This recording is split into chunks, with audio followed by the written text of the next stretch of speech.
বাংলাদেশ নামক দেশটা পুরো বিশ্ব থেকে ইন্টারনেট ব্যবস্থা বন্ধ হয়ে গেছে আজ থেকে প্রায় 4 দিন।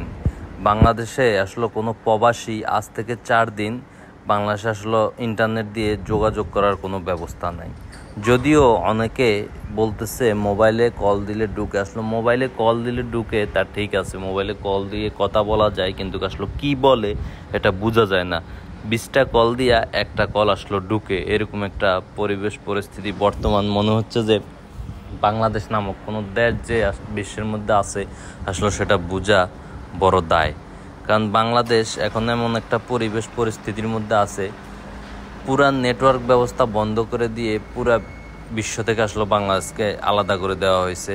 এই নেটওয়ার্ক আসলে কবে নাগাদ আসলে বাংলাদেশে সচল হবে বা কবে নাগাদ চালু হবে, বিবিসির নিউজ অনুযায়ী আসলে দেখলাম যে বিবিসি বলতেছে যে কবে নাগাদ এই ইন্টারনেট ব্যবস্থা আসলে সচল হবে বা চালু হবে এখন পর্যন্ত আসলে বলা যাচ্ছে না এই কবে নাগাদ এই ইন্টারনেট ব্যবস্থা চালু করবে।